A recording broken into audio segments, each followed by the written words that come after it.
ساڵتان لێبێت بینەرانی کورسات نیوز مناڕۆ تۆفیقم بە ئەڵقێ شەوی پانۆراما پێتان گەشتینەوە بۆ قسە باسکردن لەسەر ڕۆڵی سەرۆک مامجەلال لە پێکەوە ژیان و ئاشتەوایی لە عێراق و هەرێمی کوردستاندا. ئەمڕۆ شەشی نیسانە، یادی ئەو ڕۆژەیە کە تێیدا لە ساڵی 2005 پێشمەرگەیەک لە قەندیلەوە بۆ لووتکەی دەسەڵات و هەرەمی دەسەڵات لە عێراقی دیموکراسی دوای ڕوخانی ڕژێمی بەعس. سەرۆک مامجەلالی پێشمەرگە و شۆڕژگێر لە ساڵی 2005 لە هەڵبژاردنێکی دیموکراسیدا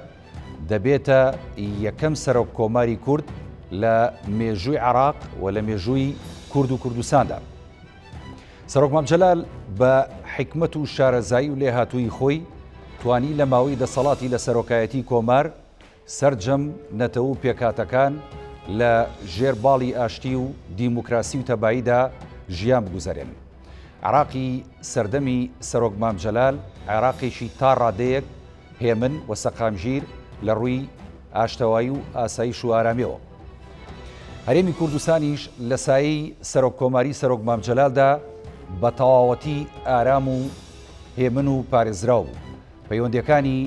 هەرێمی کوردستان لە سەردەمی سەرۆک مامجەلال کاتێک کە سەرۆک کۆماری عێراق بوو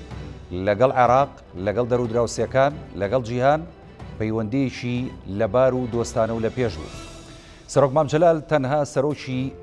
کۆماری عێراق نەبوو، تەنها سەرۆکی یەک نەتەوە نەبوو، سەرۆکی سەرجەم پێکاتە و نەتەوە جیاوازەکان بوو بە بێ ئەوەی کە جیاوازی لە نێوان هیچ نەتەوەیەک یاخود پێکاتەیەکی جیاوازی عێراق بکات. کە هەمومان نەزانین عێراقی دوای ڕوخانی ڕژێمی بەعس عێراقێکی هێندە ئاڵۆز بوو کە ئەستەم بوو کەسایەتیشی وەهای وەک سەرۆک مامجەلال دروست بێت بتوانێت ببێتە سەمام الئەمان بۆ سەرجەم عێراقیەکان. سەرۆک مامجەلال توانی عێراق بگەێنێتە کەنارێکی ئارام، بەڵام دوای ئەوەی کە سەرۆک مامجەلال لە ژیاندا نەما هەمووان بینیمان کە عێراق بەرەو چاقارێک ڕۆ، هەرێمی کوردستان گەیشت بە چۆ. ئێستا دوای ئەوەی کە ئێمە میاداکەینەوە دەبێت چۆن عێراقیەکان و هەرێمی کوردستان وەلایەنە سیاسیەکان و دیاریکراوی یەکێتی نیشتیمانی کوردستان دوای نوێبوونەوە بڕوانێتە سیاسەتە حەکیمەکانی سەرۆک مامجەلال لەسەر جەم قۆناغ و بوارەکاندا. درێژەدان بەو سیاسەتە دەمانگەێنێت بە کەناری ئارام. ئەم شەو گفتوگۆکەین لەسەر ئەم بابەتە گرنگە و لەسەر ئەم مێژووە کە بۆ کورد و بۆ عێراق هەمیشە بە پرشنگداری دەمێنێتەوە. بە میوانداری هەرێک لە میوانە بەڕێزەکانم سەیدا لەتیڤنۆری ئەندامی ئەنجومەنی سەرکردایەتی یەکێتی کە لە سۆدۆ لەگەڵمە بەخێر بێ سەیدا. هەروەها بڕیارە کە ئیسماعیل حەدیدیش کە سایەتی عەرەبی سونە لە شاری کەرکووک و لەگەڵمان بێ. وەڵا سەرەتا لە جەنابتەوە دەست پێ یەکەم سەیدا لەتیڤ. ئەمڕۆ وەکو ئاماژەم پێدا ڕۆژێکی مێژووی پرشنگدارە.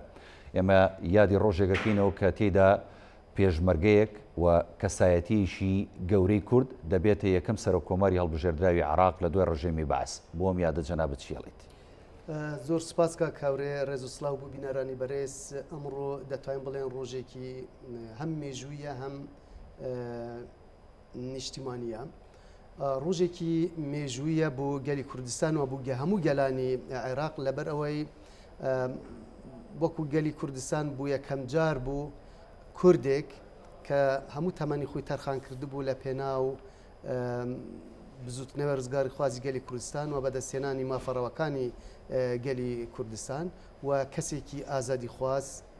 و کەسێک کە بڕوای بە وەخەبات لە پێناو دیموکراتیزەکردنی هەموو عێراقی دەکرد و خەباتی دەکرد بوو ئەوەی کە عێراقێکی نوێ بێتەکایەوە کە عێراقی هەموو پێکاتەکانی عێراق بێ و ئەم کەساتیە بێگومان توانی بە ئەو خەباتە دوور و درێژەی کە هەیەی و توانی بەو نەرمونیانەی کە هەیەی و توانی بەو هەڵگری ئەو پەیامە هەمەلایانەی کە هەواڵ مامجەلال هەی بووە ببێتە هۆی چەترێک پێش ڕوخانی سەدام بۆ ئۆپۆزیسیۆنی عێراقی و دوای ڕوخانیش ئەو ئەزمونە ئەوەش ماوەیەکی دوور و درێژ بوو وای کرد کە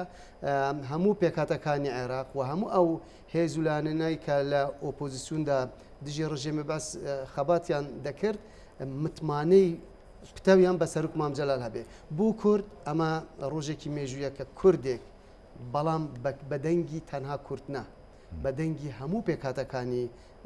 عێراق ئەم دەنگەش لە ڕێگای نوێنەرانی هەموو پێکاتەکان کاڵێ نوێنە هەموو پێکاتەکان بە پێکاتە نەتەوەیی و مەزهبی و ئاینیەوە لەبەرەوەی دەنگی کورد بوو و دەنگی عەرەب بوو بە شیعە و سنەوە بە دەنگی تورکمانەوە وەکو نوێنەرانیەوەن بە دەنگی ئێزیدیەوە بە دەنگی مەسیحیەوە بە دەنگی هەموو پێکاتەکانی عێراقەوە ئەمە بوو یەکەم جار بوو وەکو کوردێک و بوو یەکەم جاریش بوو لە دیروکی عێراقدا لە پرۆسەیەکی دیموکراتیانەی شەفافدا و لە ڕێگای هەڵبژاردنێکی دیموکراتیەوە کەساتیەک ببێتە سەر و کۆمار لەبەرەوە هەم ڕۆژێکی مێژوویە و هەم ڕۆژێکی نیشتیمانیە و بۆ ئێمە وەکو یەکێتی نیشتیمانی کوردستانیش دیسان ڕۆژێکی مێژوویەوە و ئێمە ڕۆژێکی تایبەتە چونکە هەواڵ مام جەلال ڕاستەکەوت منی هەمووتانم بەڵام سکرتێری گشتی یەکێتی نیشتیمانی کوردستان بوو و بۆ ئێمەش بێگومان ڕۆژێکی تایبەت و مێژوویە. بەڵێ زۆر باش یەکێتی نیشتیمانی کوردستان دوای ئەوەی کە نوێ دەبێتەوە ئێستا ینی قۆناغێکی نوێ لە خەباتی سیاسی و لە خەباتی دیموکراسی یەکێتی نیشتیمانی کوردستان درێژە پێدا کەویش ڕێبازی سەرۆک مام جەلالە لە نوێبوونەوە یەکێتی ئێوێ چۆن ئەو خەباتی کە سەرۆک مام جەلال هەیبوو لە شاخ و لە شار و لە بەغدا وەکو سەرۆک چۆن درێژە پێ بدا و چۆن ڕنگ بداتەوە لە کاری ڕێکخراوەی بەڕاستی ئێمە هەمیشە ئاڵێن نوێبوونەوە واتەگەڕانە بۆ ڕێبازی سەرۆک مام جەلال ڕێبازی سەرۆک مام جەلالیش کەوتما مام جەلالی هەمووان بەڵام مام جەلال هەمیشە بەکردەوەی هەمووان بوو و بە پلانی هەمووان بوو و بەو بەرهەمەی کە بەدەستی هێنایی هەمووان بوو بە هوەری قایلکردن و بەو دیبلۆماسیەتی کە هەیبوو بەو سیاسەتە حەکیمانەی کە هەیبووە ئەمە تەنها لە دوای ڕوخانی سەدامەوە نەبووە ئێمە ئەگەر بگەڕێنە بوو سەردەمی ئۆپۆزیسیۆن ڕاستە کۆمەڵێک کۆبوونەوە و کۆنفرانسی ئۆپۆزیسیۆنی عێراقی کران لە ڤیاننا و لە بێروت بەڵام ئەو دو-سێ ساڵی پێش ڕوخانی سەدام یعنی پلانێکی کۆنکرێتی دانرا و چەند کۆنفرانسێک کران بوو داڕشتنی بەرنمەیەکی نوێ کوکردنەوەی ئۆپۆزیسیۆن لە چوارچەوەی یەک بەرنامەدا خۆئامادەکردن بوو ڕوخانی سەدام لە کوتایەکانی 1990 لە سویەکیدا کۆنفرانسی نیویۆرک ئەنجام درراەوە من ئەو بۆ من خۆم بیرەوەریەکی خۆشە لەبەر چی خۆش بوو من ئەو کاتە لە ڕادیۆ بووم دوو گۆڕانکاری بووم بوو منی ئەو سەردەمە هەردووکی دەستکەوت بوون یەکەم کە برای بەڕێزمان مامۆستا بەرزان بەڕێوەبەری ڕادیۆ بوو بە ئەندامی شاند وەکو شاندی ئۆپۆزیسیۆن لەگەڵ تیمی یەکێتی چوون بۆ ئەمریکا گۆڕانکاری لە پلەدا بوو من بووم بە جێگیری بەڕێوەبەری ڕادیۆ لەوێش کەوتیان دەنگی ئەمریکا بەشی کوردی ئەبێ لە باشووری کوردستان ئەکتیڤ بکرێ ئامادەکاری بووم بۆەوەی بۆ مەسلەی ڕوخان وتیان بە نوێنەریان هەبێ وەکو پامنێریان هەبێ لە کوردستان باڵێ ئەمە بۆ من زۆر خۆشحاڵ بووم لەبەر ئەوە کە وەفدەکەش هاتنەوە و دوای ینی پرسۆڕا بە و لەسەر ئەو ناوەڕووکی کۆنفرانسەکە و ئەمڕۆژ هەر مشتومڕێکمان کرد لەگەڵ برای بەڕێزمان مامۆستا بەرزان طبعاً بزانێت دەوری مام جەلال لەو کۆنفرانسە چی بوو ئەم کۆنفرانسە لایەنەکانی ئۆپۆزیسیۆنی عێراقی وەکو عەرەب بە ئەلمانی و ئیسلامیەوە ناکۆک بوون لە بینی خۆیانە یعنی کەس ئەوی تری نەخوێندەوە وا لە هاتبوو نەدەگەیشتنە هیچ نەتیجەیەک کاتێک کە هەواڵ مام جەلال داخلی ئەوە بوو و پامی پێشکەش کرد هەر هەمویان بە قسەی هەواڵ مام جەلال کرد و مام جەلال لەوێت توانی ببێتە چەترێک بۆ کۆکردنەوەی ئۆپۆزیسیۆنی عێراقی بە ئەلمانی و ئیسلام جا تەنات ئەوە هێزە ئیسلامەکانیش لە بینی خوانە ناکۆک بوون و مشتومڕەکە بە ئاراستەیەک بوو کە کۆنفرانسەکە بێ ئەنجام بێ خاڵێکی دیکەی دوام کەمە بوو گەلی کورد زۆر مهمە لە نیویۆرک کە خۆیان ئامادەکەم بوو پرۆسی ئازادیێرە تا ئەو کاتە ئۆپۆزیسیۆنی عێراقی دەیانوت ئێمە ڕێز لەو فیدراالە دەگرین کە ئەو کاتە پەرلەمانی کوردستان بریان ڕێزگرتن جیایە و بریاردان و پەسەندکردن جیایە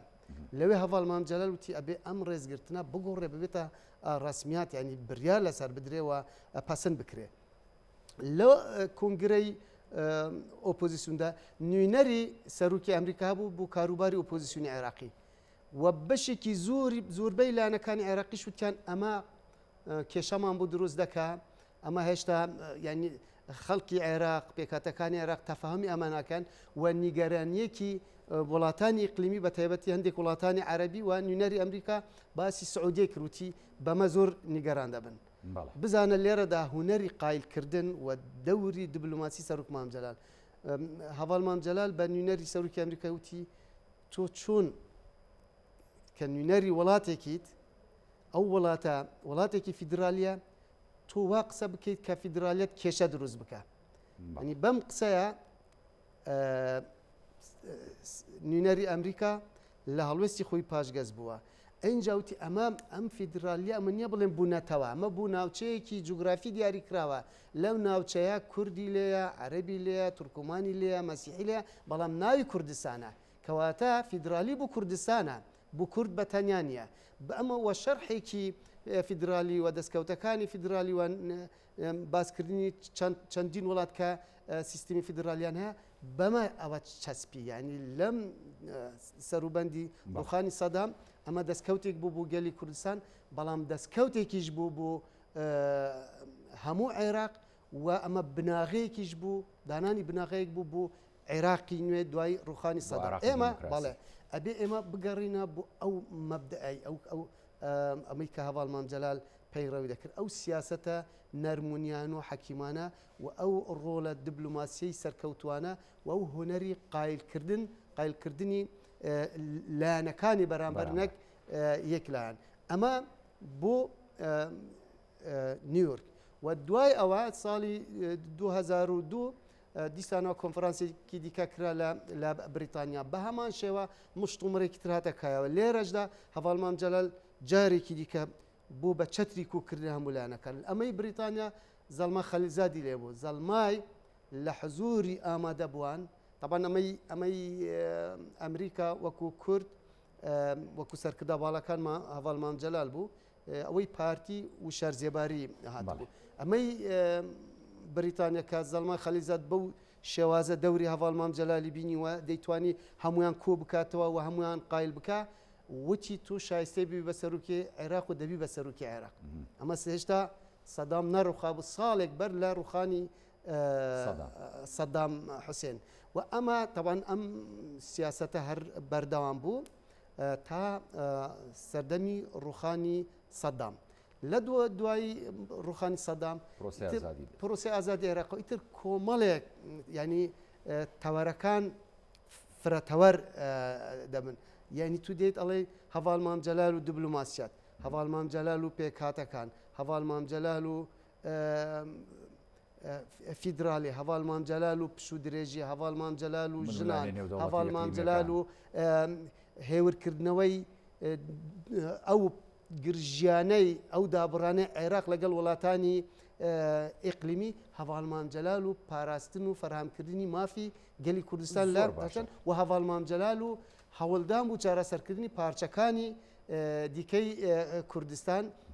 لە چوارچیوەی ئەو دەستخەڵاتەی کە هەی بوو وەکو سەرۆکومار بۆ خزمەتکردنی دووزی گەلی کورد. ئێمە لێرەدا تا دەرفەت هەبێ هەرچەندە مەسەلەی هەڤاڵ مام جەلال لە بەرنامەیەکی کورد و بە کەسێکی وەکو ئێمە ناکرێ، بەڵام ئەوەی لە مێژوویەکەوە ئەم مێژووە بەردەوامە، ینی وەکو جەناب تەڵی بە هەزاران ینی لاپەڕا لەوە چێ پڕ نەبێتەوە. دوجار دێمە سەر ئەو وێزگانی کە جەناب دامەژت پێدا لە وێزگە گرنگەکان بە دیاریکراوی لەسەر مافی کورد و پارچەکانی دیکەی کوردستان ئەمێ قسە لەگەڵ بەڕێز بکەم، بەڵام لەسەر دەچمە لای بەڕێز ئیسماعیل حەدیدی کەسایەتی عەرەبی سونە کە لە شاری کەرکووک لەگەڵمانە. بەڕێز ئیسماعیل حەدیدی سڵاو دەبێت. ئێمە بشەو یادی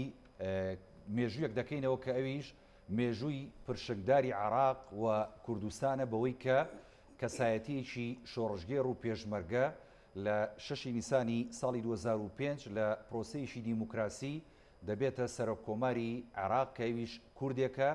سەرۆک مام جەلالە کە یعنی کاریزمایەکە و هەموو پێکاتەکانی عێراق و هەموو کەسایەتەکانی عێراق پێی ئاشنان. لەم ڕۆژە مێژوویەدا جەنابتان وەکو کەسایەتیشی دیاری عەرەبی سونە چیەڵێن؟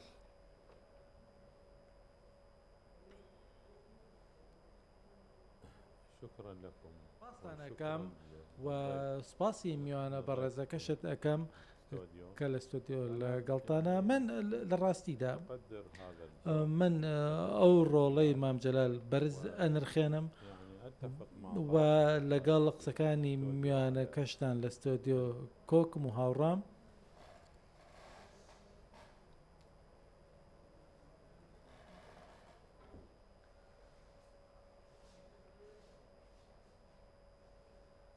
بەڵێ پێچێ پەیوەندەکەمان لەگەڵ بەڕێز ئیسماعیل حەدیدی بچڕابێت نازانمەگەر ئامادە بێتەوە بۆ یەکسەر بچمە لای ئەو برادەران گەر ئامادەش نابێتەوە بۆیە لەگەڵ سەیدا لەتیف نێرۆیی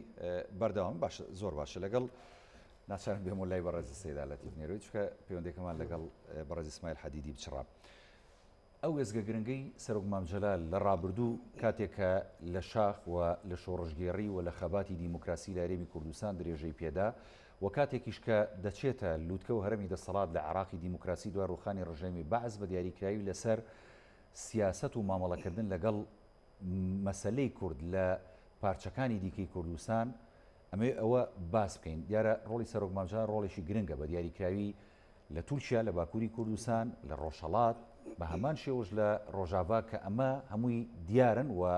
هەمیشە کوردانی ئەو پارچانە ڕۆڵی سەرۆک مام جەلال بەرز دەنرخێنن لەمڕۆ جەنابتان ینی چۆن ئەو مێژووە دەهێنەوە بەرچاو و چۆن باسی دەکەن هەواڵ مام جەلال کاتێک کە بوو بە سەر و کومار بێگومان ئەرکێکی یەکجار قورس کەوتە سەر شانێ و بە تایبەتی لە بواری دیبلۆماسیدا لەبەرەوەی تا پرۆسەی ئازادی عێراق تا و کاتێک کە بوو بە سەر و کومار پەیوەندی عێراق لەگەڵ سووریا پەیوەندێکی هیچ پەیوەندێکیان نەبوو لەگەڵ عەرەبستانی سعودیە نەبوو لەگەڵ ئوردن باش نەبوو لەگەڵ کوێت وەکو دژمناتی بوو لەگەڵ وڵاتانی خەلیجی بە ئام باش نەبوو لەگەڵ ئێران پەیوەندیەکیان نەبوو لەگەڵ تورکیاش هەر باش نەبوو بەڵام لە ماوەیەکی زۆر کەمدا هەواڵ مام جەلال توانی پەیوەندی لەگەڵ هەموو ئەم لایەنانە باش بکات واتە کاتێک هەواڵ مام جەلال لەگەڵ وڵاتێک بوو نمونە لەگەڵ تورکیا کە پەیوەندیەکە باش بوو بەڵام پەیوەندی تورکیا لەگەڵ هەرێمی کوردستان ئەوەندە ئالۆز بوو لە حاڵەتێکدا بوو یعنی پردەکانی دەڤەری بادیناوتان نزیک منتەقەی مێرگەسوور پردیان نایڵە هەمووی بردومان دەکران و ینی بەڵێ لەلایەن فروکەکانی تورکیا وازێکی زۆر خراپ بوو هەواڵ مام جەلال ئەو پێگەی کە لە وەکو سەر و کومار هەبوو بۆ خزمەتی عێراق لە پاڵەمە خزمەتی هەرێمی کوردستانی دەکرد و خزمەتی هێورکردنەوەی و دووخێ هێنانەکای دووخێکی ئاشتەوەی و ئارامی لە هەرێمی کوردستان دەکرد و ئەو دەستکەوتنە بۆ عێراق بوون بەشی هەرێمی کوردستانی تیا بوو واتە کاتێ کە پەیوەندی عێراق لەگەڵ تورکیا باش بوون لە هەمان کاتیشە پەیوەندی هەرێم تورکیا لەگەڵ هەرێمی کوردستانیش باش بوون یعنی ئێمە لە بیرماندێ وەفدێکی تورکیا هاتبوون بۆ بەغدا هەواڵ مام جەلال زۆر هەوڵیدا وەفدێک لە هەرێمە هاتنە بەغدا بوو بینینی وەفدی تورکیا و لەوێ ئەوە بوو بەکردنەوەی کلیلی دەرگای پەیوەندی نێوان هەرێم و تورکیا ئەمە بە هەمان شێوە لەگەڵ کوماری ئیسلامی ئێرانیشانی تا پەیوەندی ئێستا شوایە کاتێک کە پەیوەندی هەرێمی کوردستان و عێراق باش بێ ئەمە تا ڕادەیەک پێوەستە بە ئێرانشەوەتە کاتێ پەیوەندی عێراق و کوماری ئیسلامی ئێران باش بوو و پرۆسەیەکی فراوانی ئابووری هەمەلاین دوش بوو ئەمە وای کرد کە دەستکەوتێک بە هەرێمی کوردستانی شەبێ پەیوەندی هەرێمی کوردستانیش لەگەڵ کوماری ئیسلامی ئێران باش بەڵێ بەرەو پێشەوە چوو ئەمە ینی ئەم دەستکەوتانە دەستکەوتی هەرێمی کوردستانن لە چوارچوێ ئەو دەستکەوتنە کە هەواڵ مام جەلال لەسەر ئاستی ئیقلیم بەدەستێنەوە و هەمیشە هەوڵی دەدا هاوسەنگیەک دروست بکە لە نێوان لەگەڵ وڵاتانی ئیقلیمی واتە ئەو هاوسەنگی کە لەگەڵ عێراق دروستە کرد هەمان هاوسەنگی بوو هەرێمی کوردستانی دەستکەوت بۆ عێراق و دەستکەوت بۆ هەرێمی کوردستان بەڵێ کەواتە ینی ئەو کارتەی کە بوو عێراق و بوو وڵەوەکو عێراق بەکارهێنا بەشێکی ئەوە بوو هەرێمی کوردستان بووە ینی ئەمە خزمەتێک یەکجار زۆری هەرێمی کوردستان دەکرد و هەمیشە هەوڵ دەدا کە دووخێکی ئارسەقامگیریەکی پەیوەندەکانی نێوان هەرێم و بەغدا دروست بێ و ئەم سەقامگیریە وای دەکرد کەیتر کورد ئەو مافەی هەبوو لە چوارچێوەی دەستوری عێراقیدا لە بەغدا بەدەست بێنێ و هەواڵ مام جەلال لەو دیبلۆماسیەتەدا یعنی هونەرێکی هەبوو هونەری دیبلۆماسی یعنی ئەتوانین بڵێن دەگمەنە بۆ دەگمەنە من کەسێکی وەکو ترامپ کە سەرۆکی ئەمریکا کاتێک کە لە پرۆتۆکۆلات لادا میدیا هاتە سەرخات دیبلۆماتکاران هاتنە سەرخات یعنی کەسانی پلە باڵەکانی دنیا هاتنە سەرخەت ڕخنیان لە ترەبەگر بەڵام ئەم هوەری دیبلۆماسی هەواڵ مام جەلال لە پرۆتۆکۆلات لادا هەندێک جار لایانی بەرامبەر بەهۆی خۆشەویستی هەواڵ مام جەلال لە پرۆتۆکۆلە لادا مەسەلەن زۆر باش کۆندۆلیزا ڕایس وەزیری دەرەوەی ئەمریکا بوو بەڵام لە پرۆتۆکۆلات لادا لەگەڵ هەواڵ مام جەلال وەکو سەرۆکێک بەڵام وەکو سەرۆکێکی باوک تعامل لەگەڵ هەواڵ مام جەلال دەکرد ئەمە لە هیچ شوێنێکی تر ئەم شتە نەبوو سەیداڵەتی بمبورە ینی پێتە بڕۆم چکە لەبەرەوەی کە پەیوەندیەکە باش نییە لەگەڵ کەرکووک با بچمە لای بەڕێز ئیسماعیل حەدیدی هەندێک پرسیاری لێ بکەم دواتر دێمە خزمەت جەنابەت سوپاسەکەم ماندووشم کردی تۆزە شووردا بەڵام بەڕێز ئیسماعیل حەدیدی دیارە پێشتر پرسیارەوەم لێ کردی کە بڕۆ ڕۆژێکی مێژوویە وەکو سەیداڵەتیف نێرۆی ئەندامی سەرکردایەتی یەکێتی نیشتیمانی کوردستان ئاماژەی پێدا ڕۆژێکی نیشتیمانیشە بۆ عێراق و بۆ هەرێمی کوردستان کە کوردێک لە ساڵی 2005 دەچێتە لووتکەی دەسەڵات لە عێراقی دیموکراسی دوای ڕوخانی ڕژێمی بەعز جەنابەت ئاماژەت بە وێزگەکانی خەباتی سەرۆک مام جەلالدا ئەمەوێت لەم ڕۆ بزانم جەنابەت وەکو مێژوو چۆن باسەکەیت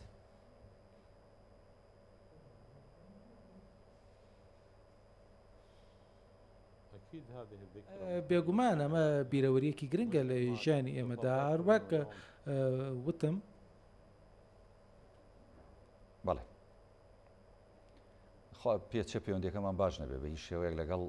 کەرکووک لەگەڵ بەڕێز ئیسماعیل حەدیدی من یانی زۆر خۆشحاڵە بووم کە بەڕێز ئیسماعیل حەدیدی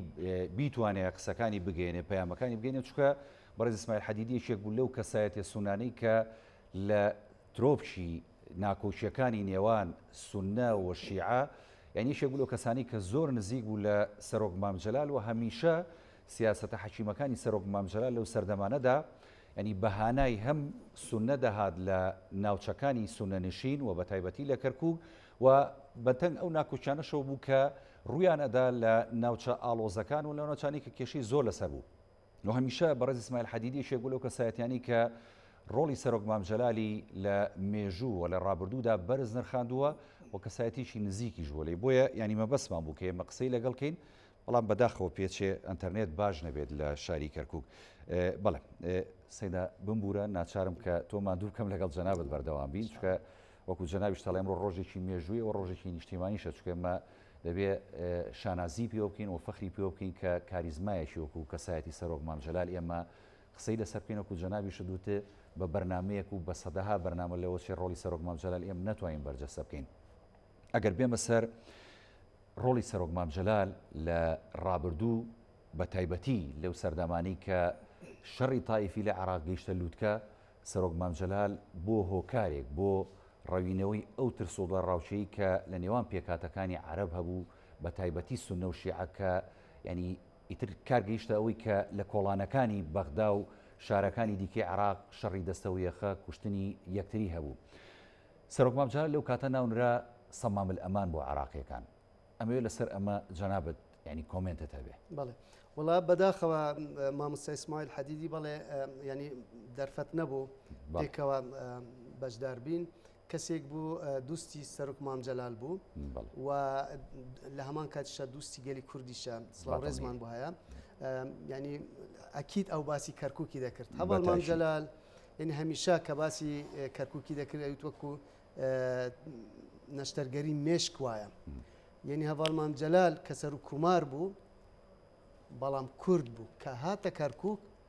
عەرەب و تورکمان بەقەی کورد پێیان خۆش بوو کە هەواڵ مام جەلال داهات بوو کەرکووک و هەواڵ مام جەلال بەو شێوازەش تەعامل لەگەڵ کەرکووکی دەکرد کە وەکو نەشتەرگەری مێشک کە دەهاتە کەرکووک زۆر سەردانی کەرکووکی دەکرد یەکەم جار لەگەڵ پێکاتەی تورکمان و پێکاتەی عەرەب کۆبوونەوەی دەکرد یعنی گوێ لە بیر و بچوونی ئەوان دەگرت گوێ لە داواکارەکانی ئەوان دەگرت گوێ لە ڕخنەکانی ئەوان دەگرت ئەوەنەی لە توانای ئەودا بووە کێشەکانی ئەوانیشی چارەسەر دەکرد من ئەو کاتە لەم کورساتە بووم منی هەواڵەکانی هەواڵ مام جەلال هاتنە بەردەستی ئێمە یعنی هەندێک شت تا ماوەیەک بەسەر ئەچێت تۆ اینجا دەزانی من خۆم هەندێک هەواڵ پێم ناخۆش بوو کە داهاتن ئێرە ئەم باشە مام جەلال لە دڵی خۆمە تەوان ئەم بۆ مام جەلال ئەوەندەی گرنگی بە تورکمان و بە عەرەبە دەوەڵام هەستێکی نەتەوەی خۆتەوە ئەم لێدانەوەتە بەڵام ئێستا بووم دەرکەوت کە ئەوە ڕاست بوو یعنی بەوە بەو تەعاملە بەو بێلایەنیە ئەیتوانی لایەنگیری ینی لایەنگیری نەتەوەی خۆی بکە بەو بێلایەنیە بەو خزمەتکردنەی پێکاتەکانی دیکە ئەیتوانی بەو شێوازە بەرژەوەندەکانی پێکاتەکەی خۆشی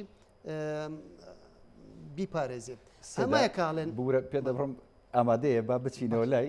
زۆر داوای لێوردن لە جەنابتەکەم سەیداژیان بەڵێ بەرز ئیسماعیل حەدیدی فەرمۆتوانی بەردەوامی لەسەر قسەکانت.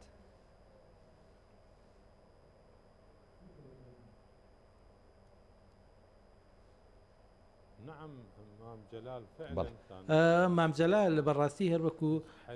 فەرمووت زۆر خەمخۆری پێکاتەکان بەتایبەت لە پرسی کەرکووکدا ئەو ئێمە هەمیشە چاومان بە مام جەلال دەکا و هەمیشە جەختی دەکردەوە و داوای لێ دەکرد و مەشتێک پەیوەندی بە کەرکووکەوەیە پێی بگەێنم بە تایبەتی داواکاریەکانی پێکاتەی عەرەب و تورکمان زۆر خۆمخۆر بوو ئەیوت دەبێت لەو ڕۆڵە تێبگەین و دەبێت وێنەیەکی باشی عەرەب و تورکمانی ناو کەرکووک بڵاو بکەینەوە چونکە ئەم شارە شاری هەمووانە واتە ئەو خاوەنی ئەو بڕیارە بوو خاوەنی یەکسانی بوو لە مامەڵەکردنیدا لە نێوان هەموو پێکەواتەکاندا تەنانەت لە کارکردندا لە پۆستەکاندا ئەو خاوەنی بیرۆکەی لە سەدا 32 بوو ئەو کاتێک لە سەدا 32 پێشنیار کرد بۆ دابشکردنی پۆستەکان و لە کارکردن و جێبەجێکردنی کارەکان ڕێگەی پۆستە ئیدارەکان لە شاری کەرکووک ئەو خاوەنی بوو بۆیە ئەو شتەی ئەو کردی تاکو ئێستا هەموو کەسێک بەچی دەکەن لەبەرەوە ئەو کەرکووکی بە چەپکە گوڵێک دەزانی کە ناکرێت چڵێکی لێ دەربێنی بۆیە بەڕێز مام جەلال کاتێک کە سەرۆکی کۆمار بوو سەرۆکی هەموو عێراق بوو بەڕاشکاوی قسێ دەڵێم هیچ ڕۆژێک لە ڕۆژانە بیری لەوە نەدەکردەوە کە پۆستەکە خۆی بەکاربهێنێت بۆ کورد و هەرێمی کوردستان بە پێچەوانەوە ئەو بایەخی بە بەسڕە ئەدار وەکو چۆن بایەخی بە کەرکووک دەدار وەک چۆن بایەخی بە مووسڵ و دیوانی و حلە دەدا ئێمە لە نزیکەوە کارمان لەگەڵی دەکرد لەبەرەوە سیاسەتی مام جەلال سیاسەتێکی ئەجگار جوان بوو و سیاسیەکی لێهاتوو بەتوانە بوو و بەشداری دەکرد لە هەموو شتێکدا لە ڕێگەی کەسایەتی و کاریزمای خۆیەوە ئەو خۆی سیفەتی زیاتری دەبەخشی بە پۆستەکە نەگەوەکەی ئەو پۆستەکە سیفەتی زیاتر بەخشێ بە مام جەلال لەبەر مام جەلال سەرۆکی ڕاستەقینەی هەموو عێراق بوو بە پێچەوانەوە و بۆ شتی دووپات دەکەمەوە کە لە هەندێک لە پرسەکاندا لە کەرکۆک داواکاریەکانی کورد و عەرەب و تورکمانی دەخستە پێش داواکاریەکانی کورد من زۆر بە وردی باسیەوە دەکەم کە من نزیک بووم لێوەیە لەو ماوەیەدا ئەو زۆر خەمخۆر بوو بە پەرۆژ بوو بۆ ئەو بابەتە داواکارەکان جێبەجێ دەکران و دەیویست بە یەکسانی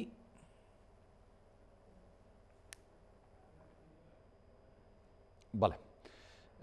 ببورن کە دیسان یان پەیوەندیەکەی بەڕێز ئیسماعیل حەدیدی بچڕایەوە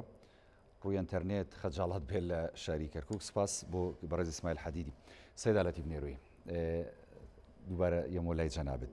ینی بەڕێز ئیسماعیل حەدیدیش باسی لە ڕۆڵی سەرۆک مام جەلال کرد لەو سەردەمانی کە وەکو جەنابیش ئاماژەت پێدا کاتێکە دەچێتە کەرکووک ینی بە زۆری سەرەتا لەگەڵ پێکاتی تورکمان کۆ بێتەوە دوجار دەچێتە لای پێکاتی عەرەب ئەنجا کۆتایی لەگەڵ کووردا دانیشێت ینی ئێستا ئێمە کە لە عێراقی دوای سەرۆک مام جەلالین و لە هەرێمی کوردستانی دوای سەرۆک مام جەلالین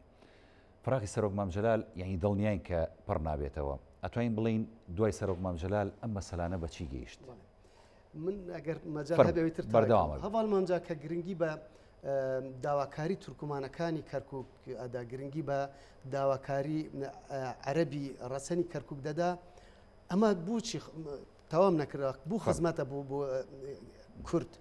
بۆی ئەم بەهۆی ئەوە دۆست بۆ کوردی دروستە کرد واتە ئێمە ئەبێت دۆستمان هەبێ لە کەرکووک لە ناو تورکمان و لە ناو عەرەبە بۆی پشتگیریەکە بێ بۆی پێکەوە تەفاهمێک کە بێ بتوان کێشەی کەرکووک چارەسەر بکەین ئەمە بوو پارچەکانی دیکەی کوردستانی شەڕ ڕاستە هەواڵمانجامی شەیوت ئەبێ لە تورکیا دۆست بوو قەزیەی کوردی دروست بکەین لە ڕێگە ئەو دوستانە پشتگیری بوو کێشەی کورد دروست ئەبێ بەوە دەتوانین کێشەی کورد ئەوە بکەین ئەمە لە ئیرانیش بە هەمان شێوە هەواڵمانجا یعنی هەوڵی دەدا دوستی فارس بوو بۆ کورد دروست بکات بە پێچەوانەوە ئەگەر ئێمە بین دژایەتی ئەوان بکەین ئێمە یعنی ئەوانە زیاد ئەەکەین کە دژی ئێمان بەڵام کاتێک کە دوست پەیدا دەکەین ئەمە وا دەکەین کە جگە لە کورد و دوستت هەیە لە کەرکووک واتە تو هاوبیرت هەیە لە کەرکووک تو کەسێکت هەیە تۆی قبولە لەگەڵ ئەوەدا کە پێکەوە کوو ببنەوە ئاڵوگۆری بیرروڕا بکەن لێک تێگەشتن دروست بێ بەرژەوەندیەکی هاوبەش دروست بێ بۆی چارەسەرێکی هاوبەش بوو کێشەکان بێتە کایەوە یعنی بۆیە کە دەبینین ئێستش بە ئێستشەوە عەرەبی کەرکووک و تورکمانی کەرکووک و شوێنەکان تیشکاڵین کەرکووک مەبەسمان سنووری مۆسڵە سنووری سەلاحەدینە سنووری دیالەوە هەموو پارێزگەکانی دیکەشی ئەمە بووە ئەمە وای دەکرد ئەم سیاسەتی هەڤەڵ مامجەلال وای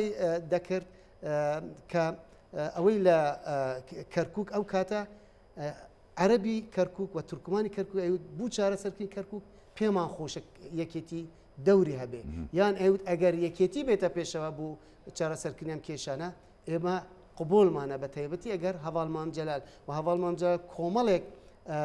ینی ڕێگە چارەیەکی خستە ڕوو بوو دابشکردنی پۆستەکان لە کەرکووک هەرچەندە ئەو کاتەش هەندێک ئەوە هەبوون خەڵکە بۆ ڕەخنیان دەگەڵ ئێستا دەرکەوت ئەوە ڕاست بوو ئەبێ کەرکووک ئێماڵی کەرکووک شارێکی کوردستانیە بەڵام شاری ئەو پێکاتە نەشە کە لەوێ دەژین شاری پێکەوە ژیانی شابێت و هەموو ئەو پێکاتانە یعنی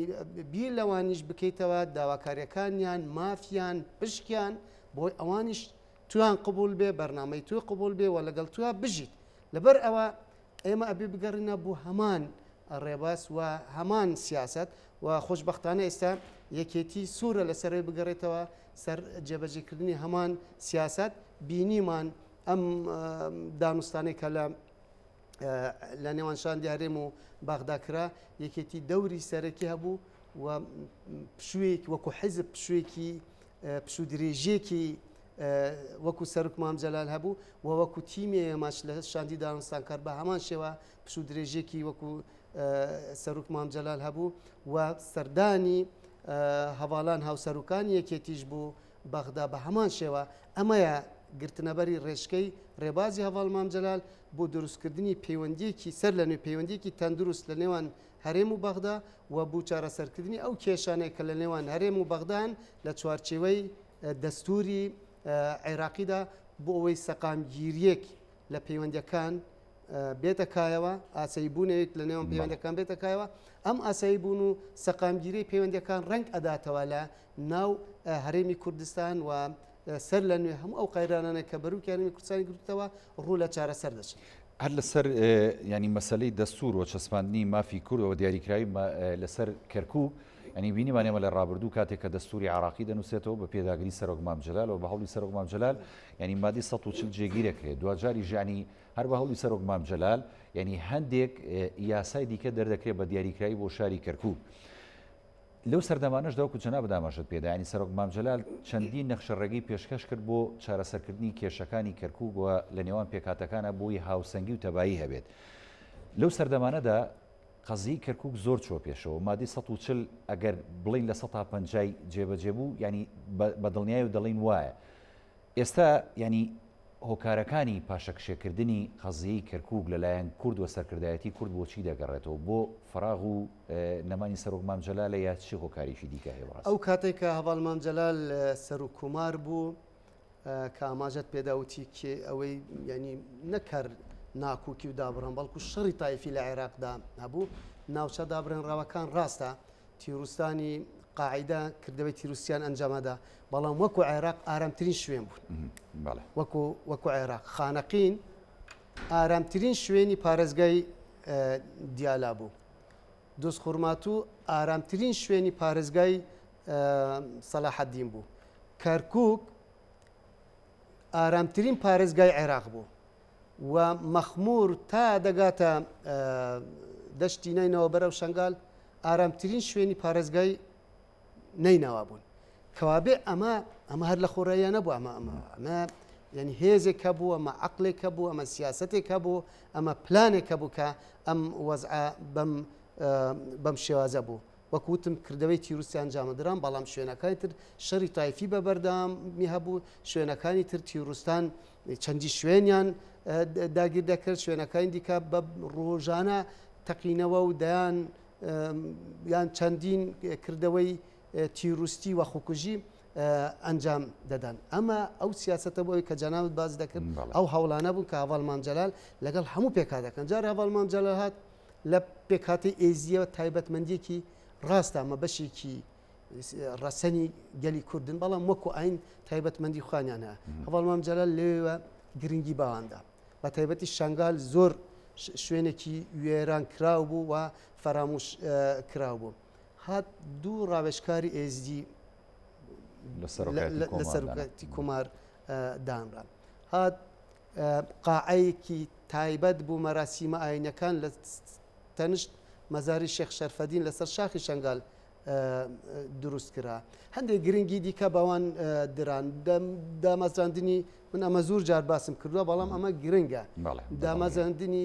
تاینکردنی دوو حاکمی ئێزدی بوو یەکەم جار بوو لە تاریخی ئێزیەکانە کە ئێزی بێ بە حاکم هات بوو مەسیحیەکان طبعا ئەم کوتای کە هەیەی ئەمە بە دەوری هەواڵ مامجەلال ئەو پشکە زورەی کە بکوتەکان هەیە زیاتر دەوری هەواڵ مامجەلال بوو ئەم کوتایانە بۆ نەبوو کێشمەکێشی حیزبایەتی بۆ ئەوەی ئەم ببنە پشکی ئەم حیزب ئەو فلان حیزب بووەوە بوون پێکاتەی مەسیحی نوێنەریان هەبێ نوێنەرێکی ڕاستەقینیان هەبێ هەواڵ مامجەلال ئەمەی کرد دوایەوە هات وەکو ژن یعنی ئێمە ئەزانین لە یەکێتیەوە دەستی پێکرد دوای ئەمە بوو وەکو پەرلەمانی کوردستان بازنەکە فراوان بوو بوو بەغدا ئەم ڕێژەی کە لە پەرلەمانە دانەوە دەوری سەرەکی دەوری هەواڵ مامجەلال بوو کە تو دێیت هەموو ئەمانە بەش هەرێکی خصوصیت و تایبەتمەندی ئەوی ڕەچاوکرە بووی هەمویان ئەڵێ هەواڵ مامجەلال پارێزەری ئێمە بووە هەواڵ مامجەلال لە ئێمە ڕۆشت ئەمە یعنی ئەمە هەر لە خۆراییە نییە ئەمەیکە ئەو قسانە دەکەن خاڵێکی دیکە کەوەی کەوت سەمان ئەمە هەواڵ مامجەلال ئەو گرنگیەی بە هەموو پێکهاتەیەک دەدا و لە هەمان کاتیشە کەسایەتیەکانیش هەندێک کەسایەتی هەبوون کەسایەتی سربەخۆ بوون کەسایەتی کۆمەڵایەتی بوون کەسایەتی ئاینی بوون یعنی دووستاتی هەمویانی دەکرد لەلایەکەوە مەرجعی باڵای سەید عەلی سیستانی ئەڵێ سەمان ئەمان بووە سەمان بەڵێ لەلایەکی دیکەوە ئەمریکا بە هەمان شێوانی یەکێکی وەکو سەرۆک بۆش ئەو کاتە سەرۆک بۆش بوو یعنی ئەو ئومێدەی کە ئەو بە هەواڵ مامجەلال هەبوو و ئەو پەسنەی کە ئەو بوو بۆ هەواڵ مامجەلالی دەکرد و لە هەمان کاتیشە کەوتم باسی کوندولیزە ڕایسمە کرد هەواڵ مامجەلال چوو ئەمریکا یعنی ئەو گرنگیە تایبەتەی بە هەواڵ مامجەلال ئەدا و ئەوەندە لێی دڵنیابوون پەیامی ئەنار بوو ئێران و لەوێوە هات ئەچوو ئێران بە هەمان شێوە من هەر لەسەر دەستی سەرۆک مامجەلال و سەردەمانە شانی بینیمان پەیوەندەکانی نێوان ئێران و ئەمریکا تا ڕادەیەک بە تا ڕادەیەک ئەو مەسەلەی پرسیینەوەی بەڵێ ئاخرە و نێوەندگیریەکی کرد 2005 من 15 ڕۆژ لە سەرۆکاتی کومار لەوێ بووم چوو بمە شوێنی دیسانەوەی مامۆستا بەرزان یعنی ئەو لەوێ لە ڕاگەاندنی سەر و کومار بوو و فرسەیەکم بۆ من ڕۆژێکی تاریخی بوو لەگەڵ هەواڵ مامجەلال سەفەرێکی ئیران ڕۆشتم ئەو سەردانێکی ڕسمی بوو یعنی ئەوەی کە لەوێ من بینیم بەڕاستی ینی لە پاڵ پرۆتۆکۆلات کۆمەڵێک شتی دیکە بووێنی ئەو مەراسیمات تایبەتانەی کە بۆ هەواڵ مامجەلال ئەکران مەسەلەن نمونێک محمود ئەحمەدی نەجات سەر و کومار بوو مەراسیم و پرۆتۆکۆلاتەوانە بەڵام دیسانەوە ئەو هاورەی تری هەبوو ینی هاورەی تر کە لە پوستە نەما بوو محەممەد خاتەمی بوو لە پاڵ ئەوە کام چوێ بەڵام ئەوانیشی بەسەر کردەوە ئەوانی بەسەر کردو ئەمە لە دەروی پرۆتۆکۆلات بوو بەڵام بزانێنی ئەوەندە هاورەی هەبوو ئەوەندە کۆمەڵێک کەساتی دیکە کە من ناویان نازان بەڵام لەوێشە دیسانەوە زۆر جار لە دەروی پرۆتۆکۆلایان لە پرۆتۆکۆلاتیان لا دەدایانی ئەو پێشوازی کە لەوێ لە هەواڵ مامجەلال دەکرا میدیاکارێک هاتبوو کورد نەبووی دەرەوە بوو یعنی ئەو پێی سیر بوو من ئەم شتانم نبینی وایانی لە بەم شێوازە سەردانی زۆر شوێنی کردبوون یعنی ئەمەی کە لە هەواڵ مامجەلال خۆشەویستیەک ینی وا شخصێتێکی هەبوو لانی بەرامبەر ئەوی خۆش دەویست متمانەی پێ هەبوو بڕوای پێ هەبوو کام دەتوانێت کێشەکان سەیدا لەتیفە لەسەر کەسایەتی و ڕۆڵ و کاریزمایی سەرۆک مامجەلال ینی تەنها لە ڕۆژهەڵاتی ناویندا نەوەستا بوو ینی سەرۆک مامجەلال بووە کەسایەتیشی جیهانی ئێمە کاتێ بینیمان کە سەرۆک کۆمار بوو بەشداری کرد لە کۆبوونەوەی گەلان لە نەتەوە یەکگرتووەکان این سەرۆک مامجەلال وەکو سەرۆک کۆماری عێراق بەشدار بوو، بەڵام بینیمان کە بە زمانی شیرینی کوردی لەوێ ئاخاوتنی کردووە، لێدوانیدا بۆ ئامادەبووان و بەشدار بووان. ئەمە وەکو جەنابەت دەڵێیت، یعنی ئەمە ڕۆژێکی نیشتیمانیە و مێژوویە کە ئێمە ئێستا باز لە کەسایەتی و بوون بە سەرۆک کۆماری سەرۆک مامجەلالەکەین، چونکە بەڕاستی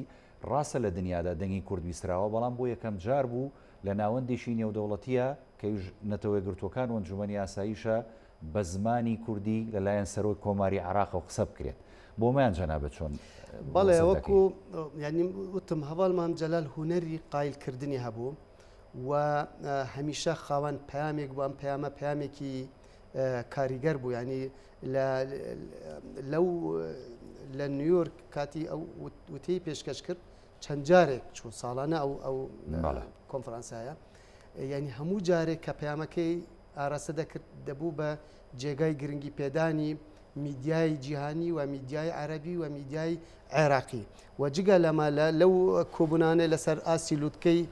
کۆمکاری عەرەبی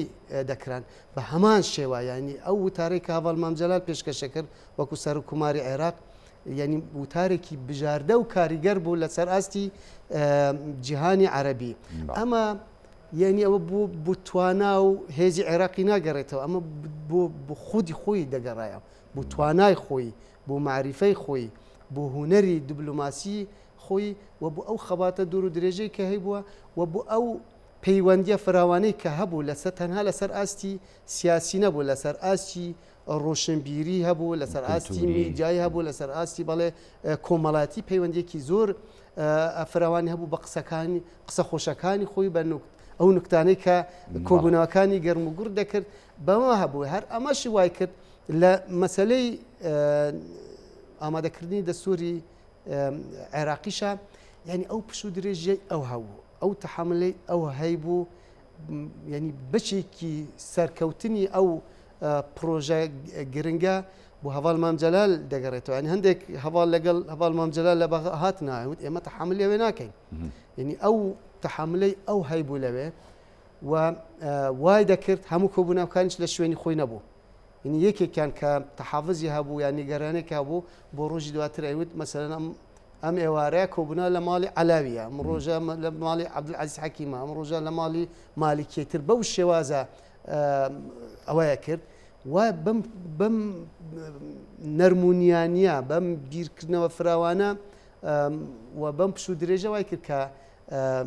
ینی ئەو ناکوکە زورەی لە نێوان هێز و لانە سیاسەکان جارێ وەکو